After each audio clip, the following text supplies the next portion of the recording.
Hello and welcome. My name is Alejandro Trenchi, and I'm a research assistant with Global Americans. Today, we have the honor of presenting Climate Change, Indigenous and Tribal Peoples in the Caribbean, and a collective search for solutions.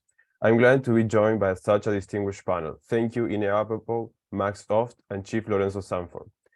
We are waiting for Marcia Douglas. She's experiencing some technical problems, so we don't know if she's going to be able to join.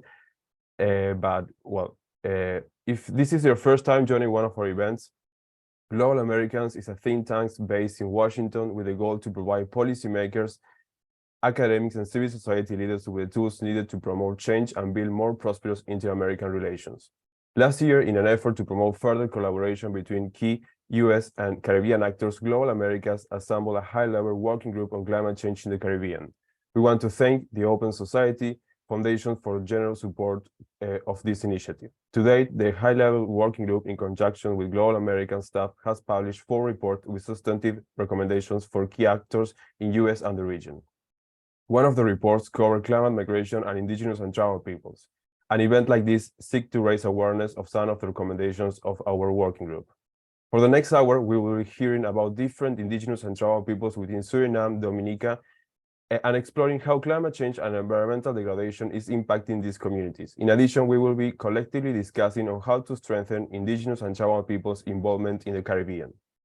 Finally, I want to thank Global American staff and the high-level working group members who helped me prepare for this event, namely Guy Mentel, Adam Braflatz, Jackson Mim, Scott McDonald, Cairo Pereira, as well as the intern team. Now, before we begin, let's learn more about our panelists. Ine Apapoe is a university lecturer and head of the Public Administration Department of the Faculty of Social Sciences of the Anton University of Suriname. During her career, she worked on several research projects in the fields of local governance, women in small-scale gold mining, traditional governance, land rights issues, and gender mainstreaming. In addition, one of her main topics of studies covers good governance and public values in modern and traditional governance structures. Ine is a PhD candidate at the Universiteit of Amsterdam in the Netherlands. She's also a member of Global Americans' high-level working group on climate change in the Caribbean. Thank you, Ine. Max Ooft is a policy officer at the Bureau of the Association of Indigenous Village Leaders in Suriname, BITS per its Dutch acronyms, which brings together the traditional authorities of all indigenous villages in Suriname. Max has over 20 years of experience in working, among others, for various indigenous people organizations. He has been involved in several indigenous people policy development processes of various UN agencies. Thank you, Max, for joining. Lorenzo Sanford is the chief of the Kalinago People, a nation of 2,700 persons within Dominica. In 2019, at the age of 22 years old, he became one of the youngest people ever elected as chief. Chief Sanford, along with the Kalinago councillors, is the guardian of the Kalinago territory, an enclave that stretches over 9 miles on the East Atlantic coast of Dominica. Thank you, Chief Sanford, for joining. Now, I'm thrilled to start this discussion, so with further ado, let's get right into it. First, Max, I wanted to start with you. I wanted to ask you if you can give us a lay of the land in Suriname and give a little insight as to what you have been working on the furtherance of stronger involvement and rights-based approaches.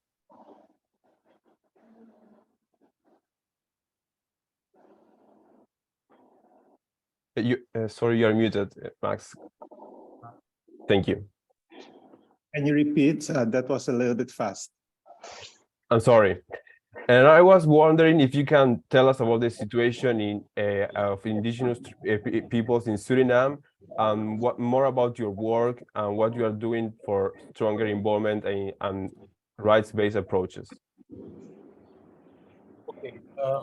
First, I'm from the Kalinago People, and I'm the policy officer in FITS. FITS is the Association of Indigenous Village Leaders, which are the chiefs of all the indigenous villages throughout Suriname and of all different indigenous peoples that we have there.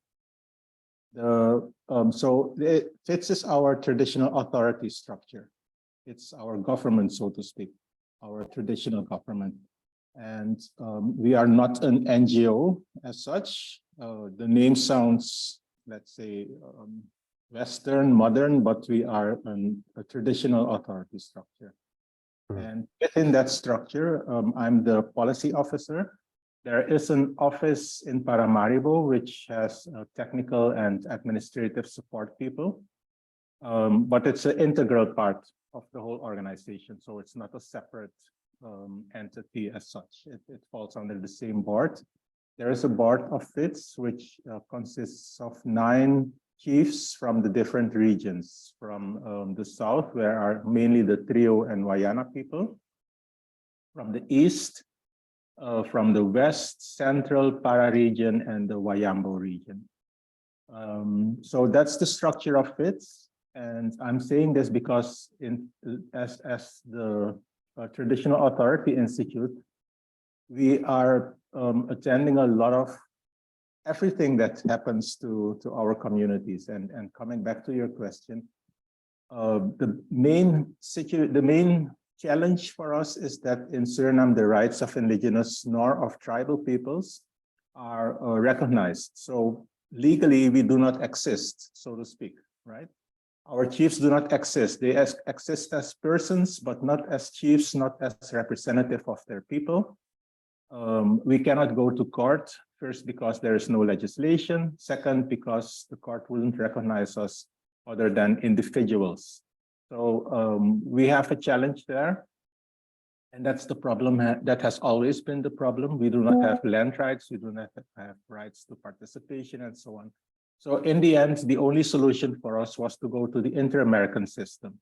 Suriname is signatory to the Inter-American Convention on Human Rights, and that is our only avenue when it comes to human rights. So we did that long road of demarcation of our territories, historic research, mobilizing all the communities for this case. And in the end, we submitted a complaint to the Inter-American Commission on Human Rights. And they had a merits report, and then in 2007, they sent it onwards. Sorry, 2014, they sent it onwards to the court, and the decision was taken in 2015. Am I right? I'm a little bit mixed up with the dates. Anyway, the decision was in our favor, and it follows up on a previous case, the Saramacca case, which is also a landmark case of the Inter-American Court, because they already know Suriname, so to speak. You know, Suriname is notorious on not recognizing indigenous and tribal people's rights. So that is our main challenge. The impacts are, of course, and this whole seminar, of course, is about impacts on indigenous peoples and climate change. But for example, we cannot defend our territories if we do not have that legal power. So I'll come back to that later, but this is our main challenge.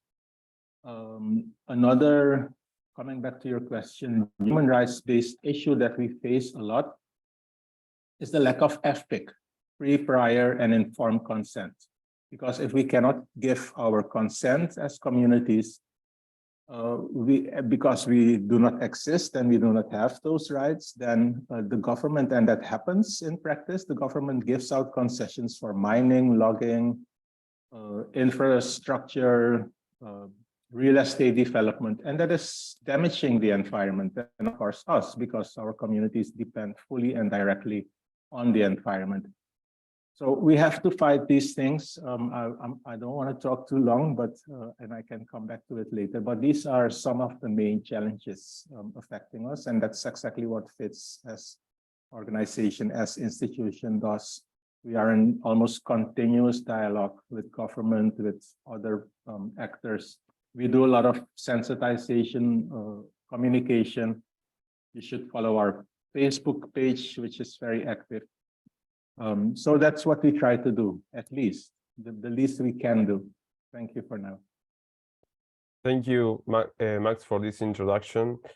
To what you were saying, now I'm going to go to Chief Lorenzo Sanford, because we know that in contrast to Suriname, since gaining independence in 1978, Dominica has actively recognized and protected the rights of the Kalinago people.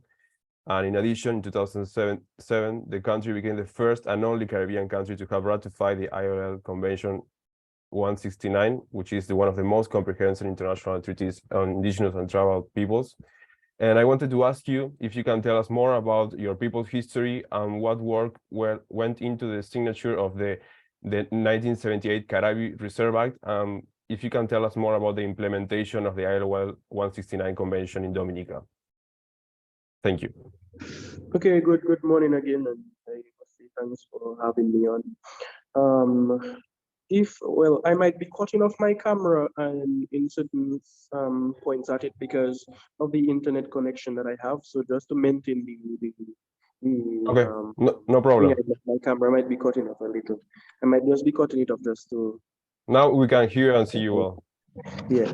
So with the Kalinago people were known as the Caribs, and we are an indigenous group within the island of Dominica, but we, the Kalinago people, live throughout the entire Caribbean region, I would say, for more than 1,000 years.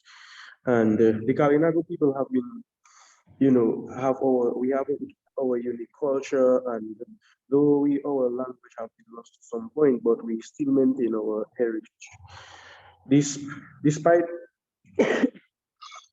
facing the colonization and oppression from the European powers, the Kalinago people of Dominica, we still maintain our cultural heritage and identity. Like all other indigenous groups, we still face a numerous amount of challenges, and we do have trying our way to protect our rights and the rights of our land as well. So in 1978, the Dominican government passed the Carib Reserve Act. That time it was the Carib Reserve Act. So it recognized the rights of we Kalinago people, our ancestral lands, and how we could protect our area and how we as Kalinago, how we lived within it itself. So this act was a very significant step in protecting our rights and our cultural heritage as a Kalinago within Dominica itself. In 2007, Dominica ratified the ILO Convention 169, and as you know, it's concerning the indigenous peoples and tribal people. Now, this convention is legally binding with the international instrument that recognizes protecting the rights of indigenous people, traditional people all around the world. Dominica's ratification to that the convention was a significant milestone to our country's effort in protecting the rights of the Kalinago people.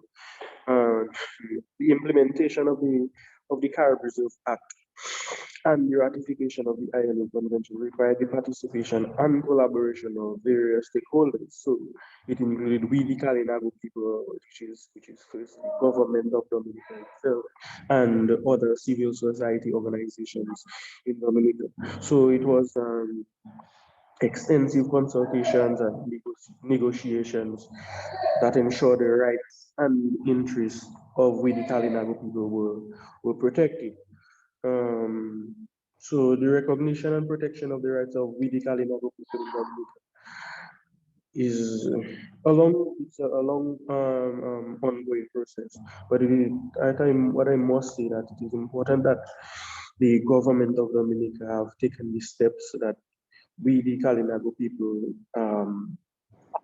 can be our heritage and identity are respected, and I would say from that on it will be preserved. Thank you, Chief Sanford, for your remarks. And now I'm going to go to Ine because, in Suriname, besides having an important population of indigenous people, also has tribal peoples. That's a particularity of Suriname. So I wanted to ask you, Ine, Suriname, following the peace treaties of 1760, 1762, and 1767, were able to remain free and self-governing. Today, Maroons communities represent approximately 21% of the population of Suriname. And however, the lack of recognition and land rights has compelled Maroons and indigenous peoples to take action, both at international and a national and international stage, as Max was already telling us.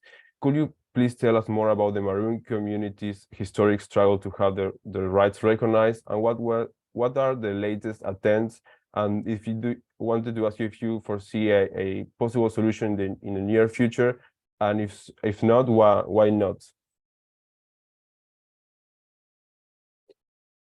Yes. Good morning, all. When we speak about historical struggle for land rights, I think that started. I think the struggle is now. Before 1990s, in 1990s, we first time that Maroon speak out about their land rights, whereas when logging multinational invaded the Samaka area. And that was a start, as Max already mentioned, that was the first case which was brought before the court, the Inter-American Court of Human Rights, and with success. Before that, I think that Maroon communities were like isolated. Their societies, their villages are located in a more remote interior of Suriname, difficult to access. So because they didn't came in contact with all those large, how do you say that? Those large multinationals who were extracting the natural resources, which are located in their area. I think that land rights before 1990s was not much attention was paid to them in comparison with the indigenous people who already in 1975, I think, had a march to the city from, I think Max noted also, from the eastern part of Suriname to ask attention from the government. After, in 2007, I think that the court ruled in favor of the Samaka people. And right after the rulings of the court, there was a large a meeting with all tribal, traditional groups of the Maroons and also the indigenous people at the residence of the late Gamang Gasong of the Jukas Maroon. And I attend this meeting, and there the Gamang, I won't say insisted, but he suggested that the indigenous people who took the lead when issues about land rights were discussed. And I think that for that reason, I think that the indigenous people, I will say the Maroons are following them, but there are close cooperation between these two groups. So all the challenges Max said before, I think is similar also for the Maroon groups. Now you have, I think there's some, yes, it's similar to the Maroon groups. And from then on, after the Samaka case, we see more movement, more attention is paid to land rights, and these tribal groups and indigenous people are just asking for attention, taking actions to at least for recognition of their rights, legally recognition. And your following question was whether I think that there will be a solution in the near future. Personally, I hope so, and I will tell you why I say I hope so. From 2007, let's start. Several attempts have been made for the recognition, and until now, I think there is a little progress. Some progress. There's a draft law sent to the parliament for approval. And I'm afraid to say that as a public administrator that for this kind of issues, you need political will. The problem in Suriname is also that politicians and powerful people close to the government, they have interest in these natural resources, and with closely linked to land rights. So I think there should, the tribal people and indigenous people are doing a lot, but there's more needed. And somewhere you have to gain political will. Also, let me say that before maybe I can say other things later. We've seen that in the parliament and also in the government. There are people from Maroon and indigenous descendant, but this has not resulted in the acknowledgement of land rights. So I think we have to take a closer look at that part. Why not? And their lobby, I think their lobby, and why they are not lobbying or why their lobby is not enough until now. I think that is my, for now, and later I will, if there are other questions, I will answer them and share my thoughts. Thank you, Ine. We just, Marshall just joined. Thank you. And let me read her bio, please.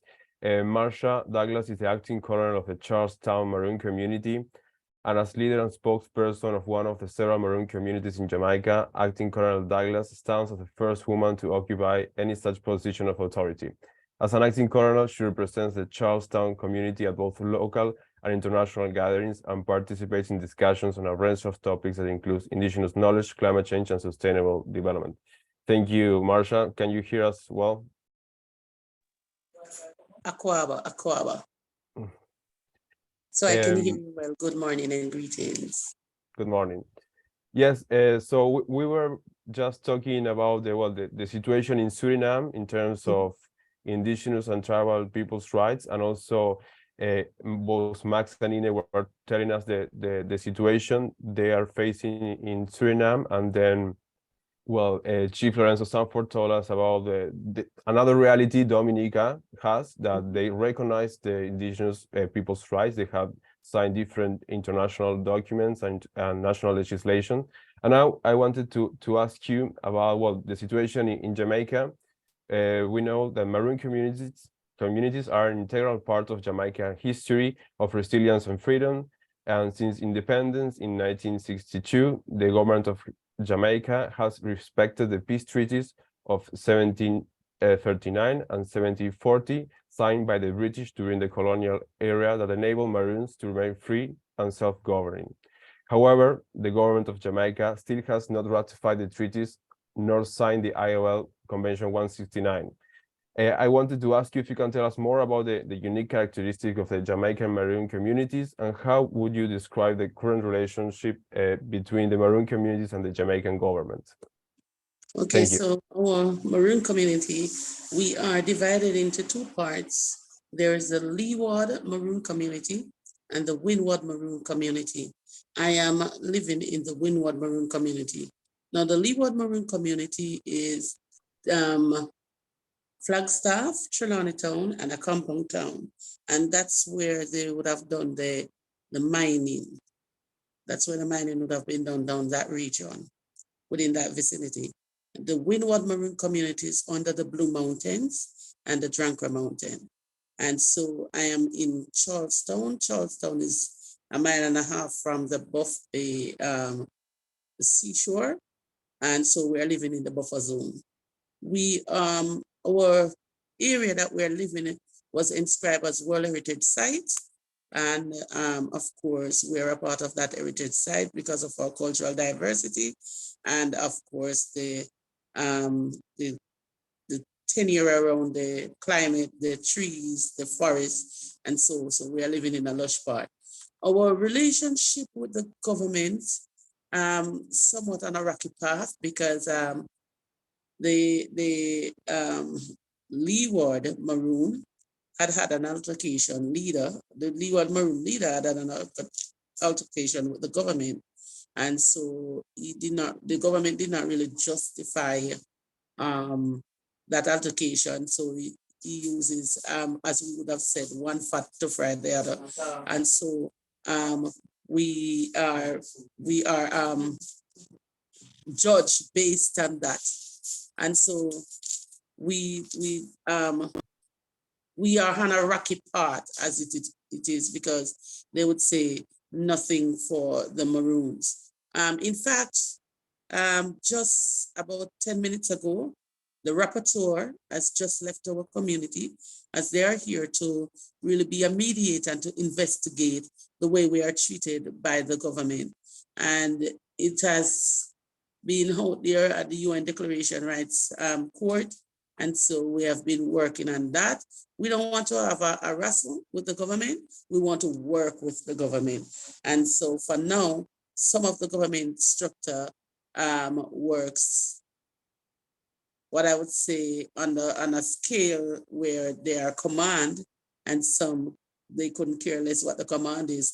They have to have the Maroon, so they work with the Maroon. And so that's where we are today with the government. But other than that, we work on various issues such as the sustainable development of our communities, the climate changes. And so we work towards getting everybody to know about our environment and to practices good environmental and health practices around. So other than just the discrepancies between the Leeward Maroon and the government, we work well together with them. Okay, thank you very much, Marcia. And you were talking about the environment and the threat climate change is posing to indigenous and tribal peoples in the Caribbean. We covered this in our report, and we particularly wanted to ask to Chief Lorenzo Sanford. We know that the Kalinago people were among the hardest hit by Hurricane Maria in 2017, and according to the United Nations, around 90% of the homes in the Kalinago territory were destroyed. As the last remaining indigenous people in the Eastern Caribbean, the Kalinago people have shown time and again the resilience. Now, climate change poses a new threat, and what actions are the territory taking to anticipate, absorb, and recover from the impacts of climate change and extreme weather events? I wanted to ask you that to Chief Sanford. And can you hear me clearly? I'm pretty sure it is. Yeah. All right. So on third actions in the development of community-based climate change adaptation plan, we do have that. The plan includes strategies and actions to address the impacts of climate change within the Kalinago community, including initiatives enhancing community resilience, to reduce vulnerability and promote sustainable livelihoods. So we in the Kalinago community, we have been working on restoring and protecting our natural environment, and which is essential to mitigating the impacts of climate change. For instance, we have taken the implementing agroforestry practices, reforestation, soil conservation measures, and to improve the land productivity and reduce the risk of these landslides and erosion in certain areas. Also, the Kalinago community have been engaging in sustainable tourism practices, so which includes economic opportunities while also preserving our environment and our cultural heritage in the Kalinago territory. The community also have been promoting traditional knowledge and practices which have helped us in adapting to the changing environment and conditions for generations. So we the Kalinago people also have been working closely with the government and other international organizations to access resources and support our climate change adaptation and disaster risk reduction itself. So we have received support from the United Nations Development Program, the GEF, Global Environment Facility, and various other initiatives that relate to the climate change adaptation. So as you mentioned here, we lost about 93% of our housing stock within the Kalinago territory. So what we have seen is that with the act and the ILO convention that have been signed with the government of Dominica to help us act so that we can have that greater collaboration. remained to that point up to this day. And as we can see right now as Kalinago people, this bond is actually growing within the community itself and within the wider Dominica. So so with everything that is going on with the national development, we also get our fair share of things. So we have the World Bank doing 500 homes in the Kalinago community right now. Well, we have the World Bank doing 500 homes on a national level within the island of Dominica, and in the Kalinago territory, we have been able to get 147 of those homes. We have the European Union doing homes as well within the Kalinago community. And we have managed to get 50 of those homes coming to the Kalinago territory. So all throughout, we have definitely worked with the government in seeing ways that we, the Kalinago people, can work together and be more sustainable. Another example is that we do have our cassava crop that have been with us for many ages as indigenous people, and it is the cassava crop right now is said to be one of the world's most resilient crops. And with that, we have managed to do free agricultural processing plants within the Kalinago community, and two of these processing plants are managed and operated by women.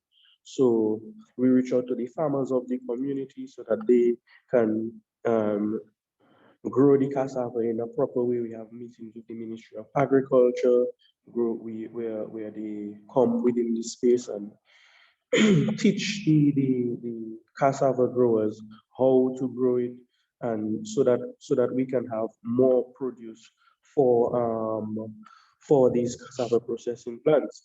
What we have also looked at is in ways that we can preserve the cassava so that it can last for longer period of time. So we have just introduced to the farmers of the Kalinago territory of cassava waxing, something that is new to us, but it will definitely help us in ways of preserving thing. But with all these actions that is being taken place, we have the combination of our traditional knowledge and practices that they have reached out to, and we make it part of this planning and the collaboration with our external partners. Thank you very much, Chief. Super interesting, all the things you're doing in the territory. I wanted to ask to Max. We know that last year during the 8th conference at BITS, the policy program was approved and for 2020-2027, and climate change is one of the main issues. It's going to be discussed in this policy program, and I wanted to ask you. What's the main challenges of the implementation, and whether you have the same, what is the support you have from the national government and international partners, similar to what the thing is happening in Dominica, whether you have some similarities, or what are the challenges in Suriname? Okay, thank you. Yes, we have a lot of similar challenges. I think all over the Caribbean and actually all over the world, because of our great dependence on nature. So if climate change is disturbing nature, we are directly hit by that.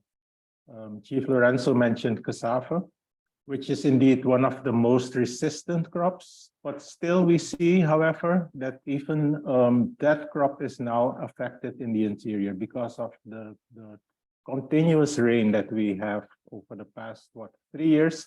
There has not been a good dry season, so all the land is still soaked with water. So even the cassava doesn't grow effectively as normal, and you cannot do the clearing of the plots anymore. You cannot count on the dry season. You do not know when it comes, if it comes at all. So even that is being disturbed, even that crop, cassava, which is our main food crop all over Suriname. So that is one of the biggest challenges in itself, you know, the whole climate change and the disturbed weather patterns. We have seen a lot of floods.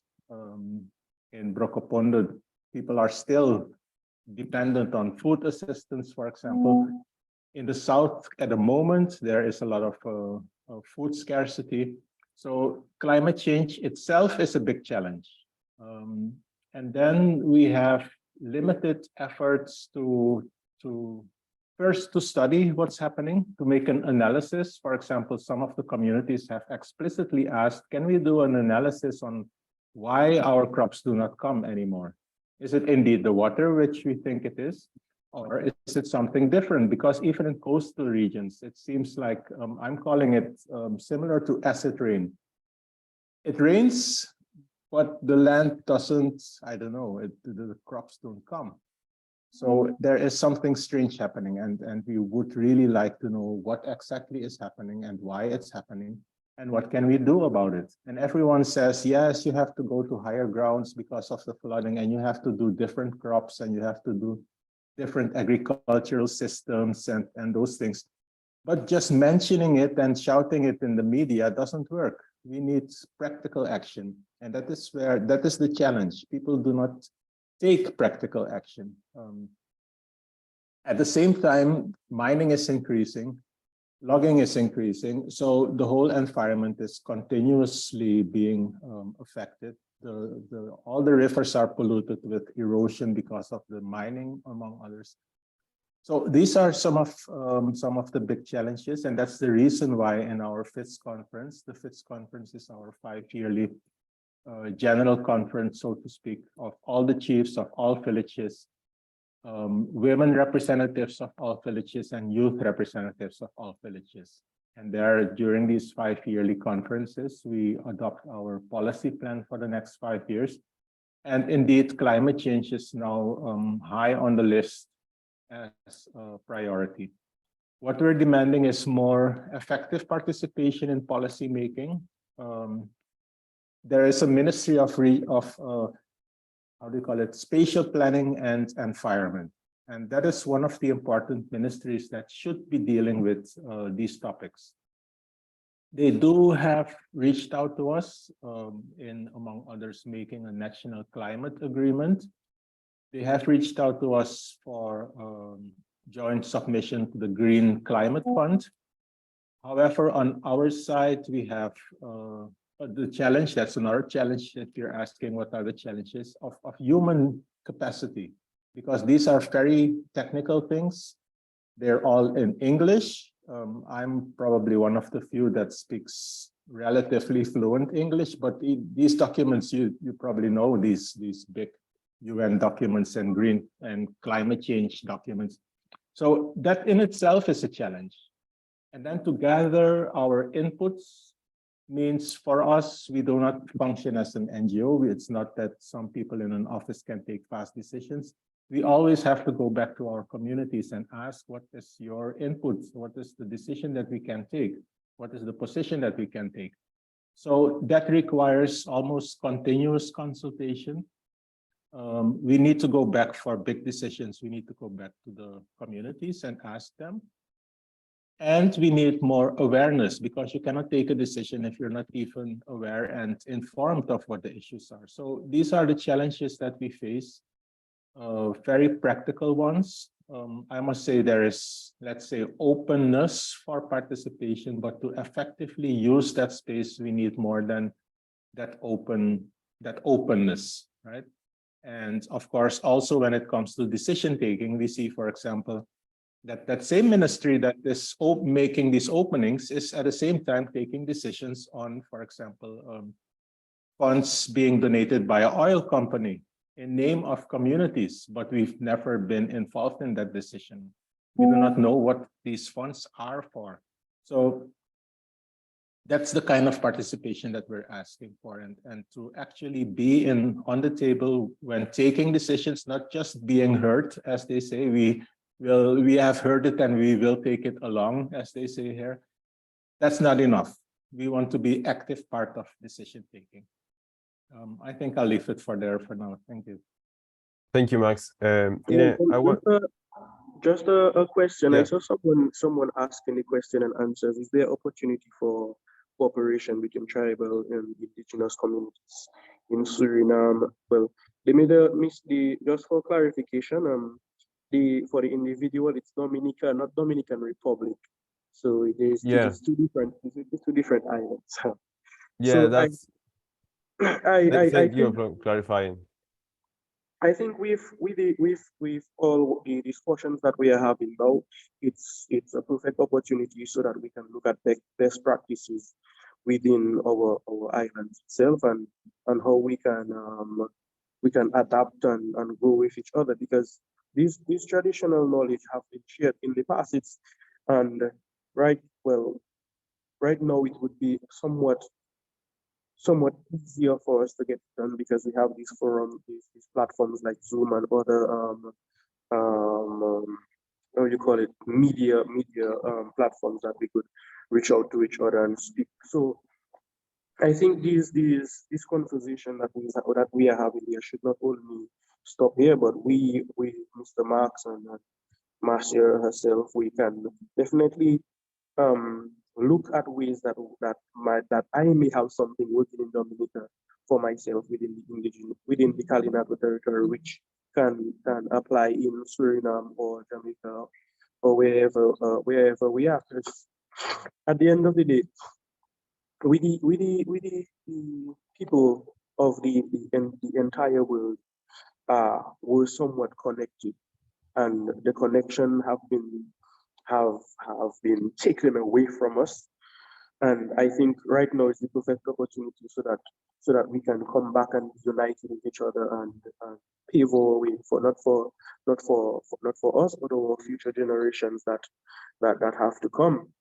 So I know I am just putting out the word. So if we have many projects and proposals that we see happening here within the Kalinago community, and I think most of it or some of it can be tweaked within our island itself for the best benefit of all of us. Yeah, on that, thank you, Chief Sanford, for mentioning this. And I think this is the idea of this panel, to discuss together, to find ways, share solutions, and particularly what you're mentioning and what Max mentioned, the cassava. If it would be great if you can tell us more about what you are doing to improve the productivity of that crop, so we can learn more so Suriname can implement that type of policies to help their communities. Yeah, because he mentioned, Mr. Off mentioned of the amount of rain that they have been having for the past season, and one of our ways that we do have a lot of rain for the past time, and how we have managed to get the same production within our cassava, it's by using a plant that we call the vetiver. So we use it within as boundaries or by our waterways, where we can use to channel the water in certain areas. So because of that plant deep-rooted system, it actually filters out through the soil and let less water stay in the soil, so that we can still have that same amount of production throughout the year. Another thing that is important to note as about our indigenous knowledge here in Dominica, when we, the Kalinago people, know that the hurricane season is nearly approaching or it's going to be upon us, we would be planting crops that would be producing its food on the ground.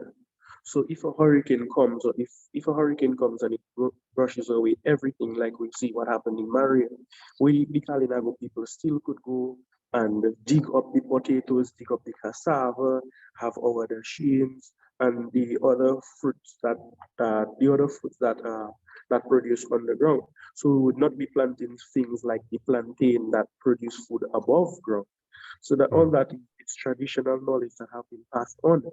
Another information is that Kalinago people have never we used to use the rivers and streams as our way of transport for our produce up and all throughout, but we have never lived or build our homes near these rivers, because we know when when there is excess rain, that there is a rise in the water level, and which could damage our homes and cause loss of life. And we know for a fact that our human resource is best. So if our human resource is lost, where do we stand? So all of these things we have managed to see through the traditional knowledge of things and implement it in our modern day society. Well, thank you very much, Chief. Ensure that we bring people in to actually teach about the different climate changes. So we run like a workshop, you know, to get people knowing more about the different areas and the different things that we have. So we have people such as the people from the national park who would come in and teach our children the best practices of the community and what to do. So we don't sit and wait on the government to come in and do those things for us. We organize and we get the relevant people in and we arrange through project to do that. There are times when they teach them how to plant things, to take care of the different soil, to know when there is a erosion, what they do when the water is polluted, what they do, how they take care of the area around. So these are some of the things that we actually do here. We can do it as well as we can get projects to do all those things. So one of what we need to do, we need to put in place the different actions that we want to be taken.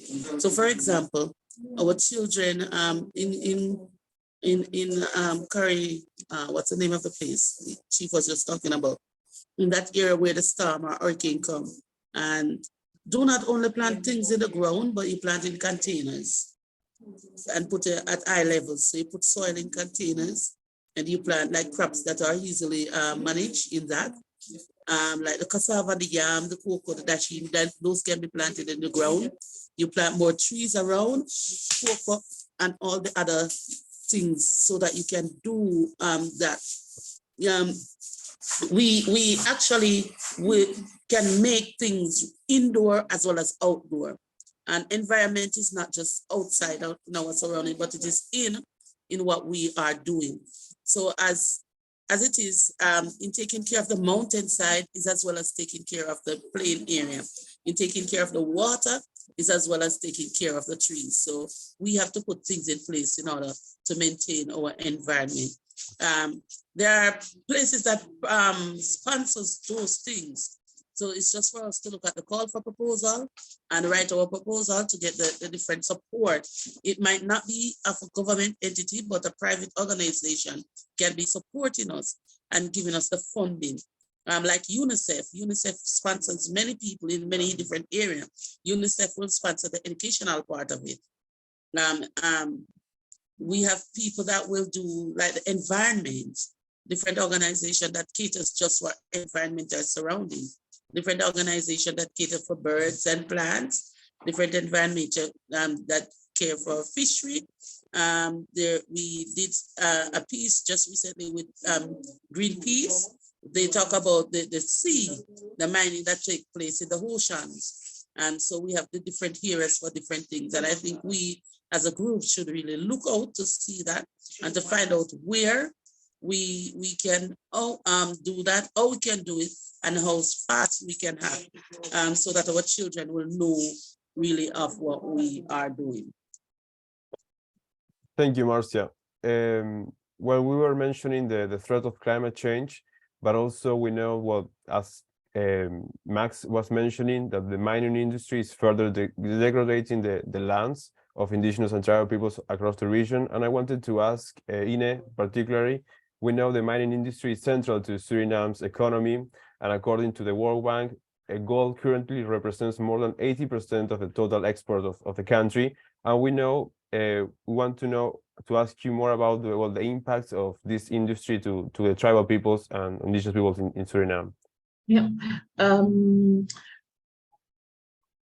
Mining has a huge impact on those tribal groups and indigenous people, and Max already mentioned some of the impacts while saying that pollution of the rivers, but and also because of the use of mercury.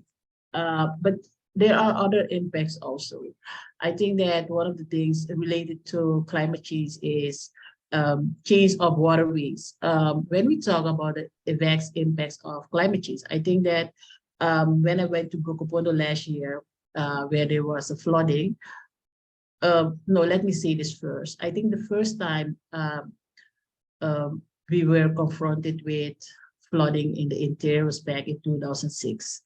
That was the first time that the flooding in the interior area gained huge national attention and also international help. I don't know, but maybe Max know that. At that time, it was related to climate change because I was also involved, but I cannot remember that the flooding were related to climate change. After then, we see every year there are floodings and new is climate change. But I talked to people in Brokopondo and they told me that they were used to high water.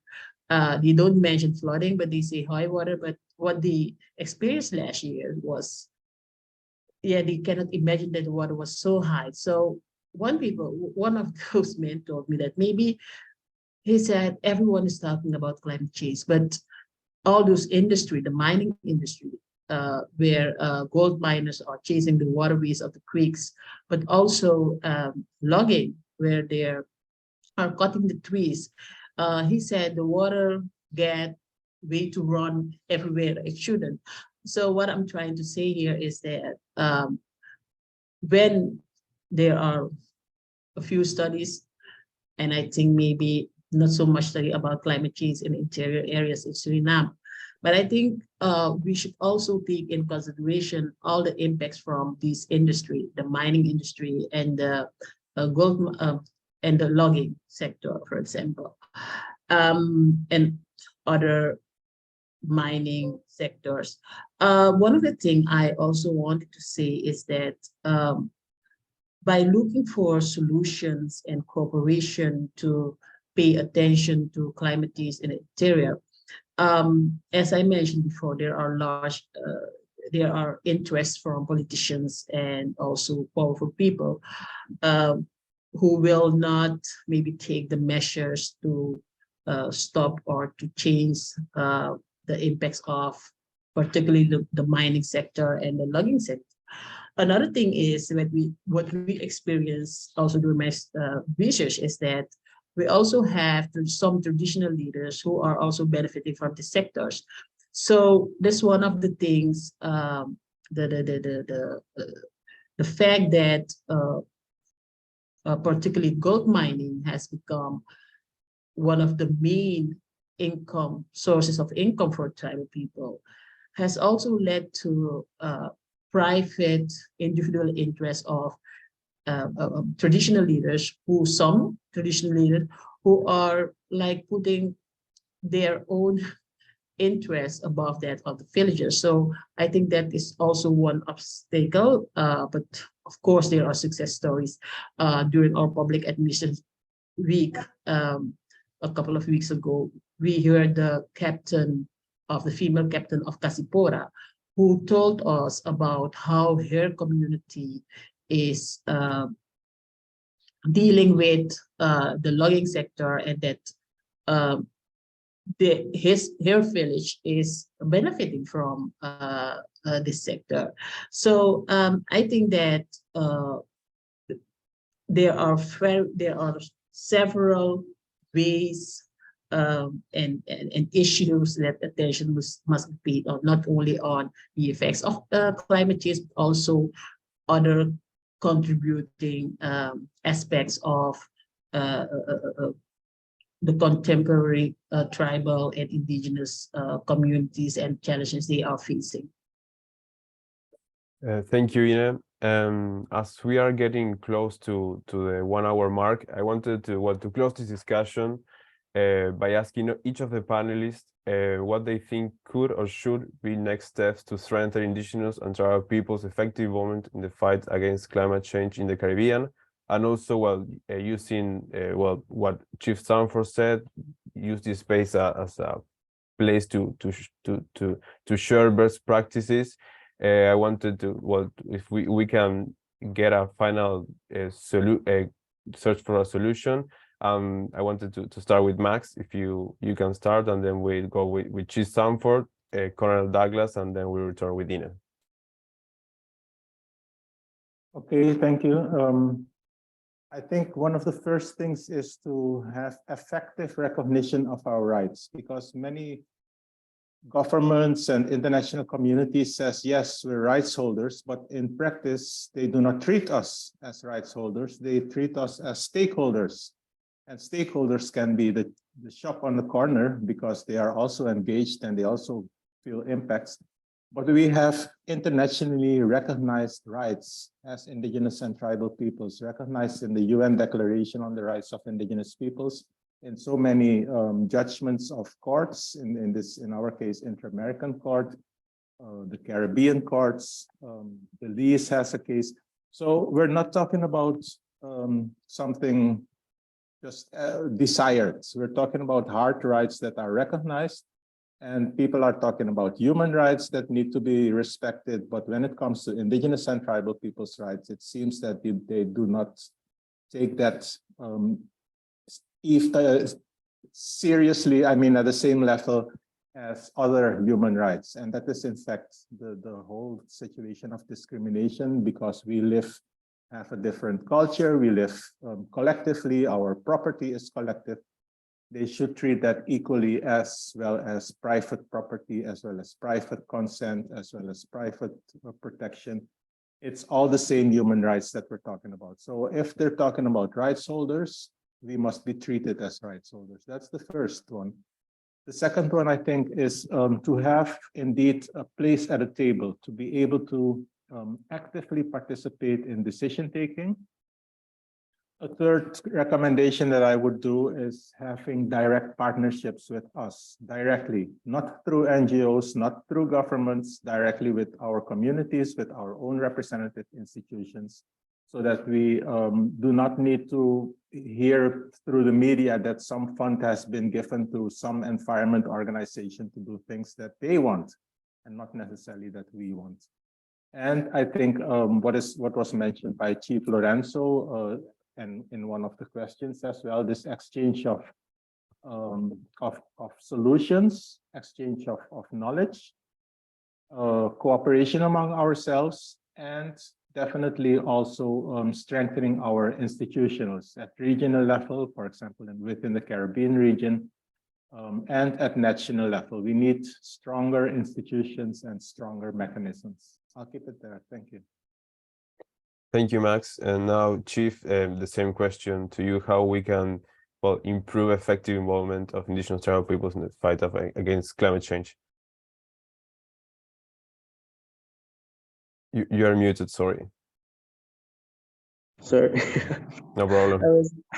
I was thinking with the things that I mentioned. So, yeah, I mean, it's just a matter of the collaboration with each other, and it is very unfortunate to see that my fellow brothers and on the other side having a different have, well, I would say, worse challenges than what we are facing here. Within the island of Dominica, we are very much part of the decision making, and anything that has to happen within our space, we get first hand on things. So there's nothing such as they come in and chop things down our throat, but somewhat from a ground up approach. So we lay out the conditions and things that we want to see happen for our people, what we want to see happen for our smaller space in the economic part of it, environmental aspects. And I think it's just a matter of reaching out to my brothers here.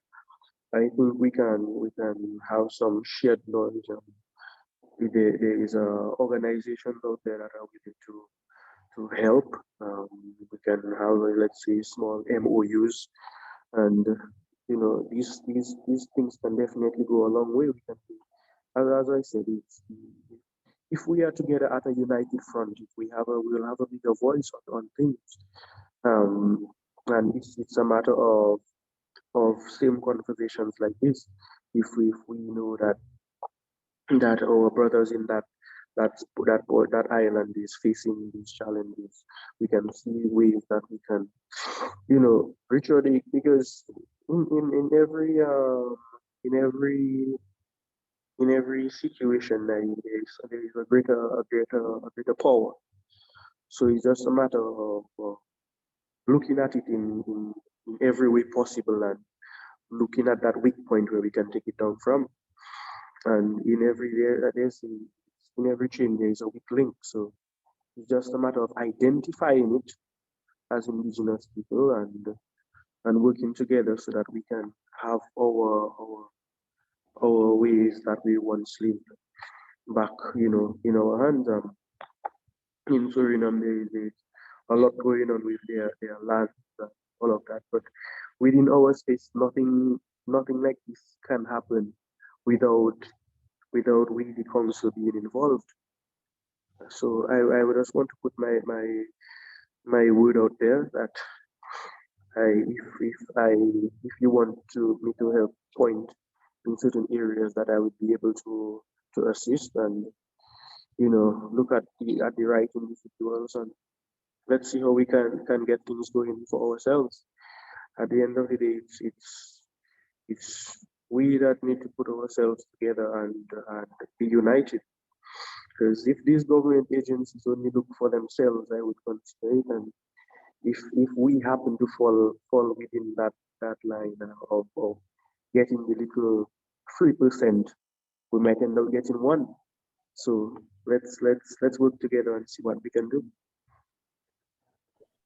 Thank you very much, Chief, for what you're saying. I wanted to ask Ine, based on what Max and the Chief said, what's your thought and how to improve the involvement of Indigenous and Tribal peoples in the region, and if you have any idea on how to collaborate and create this united front the Chief is proposing.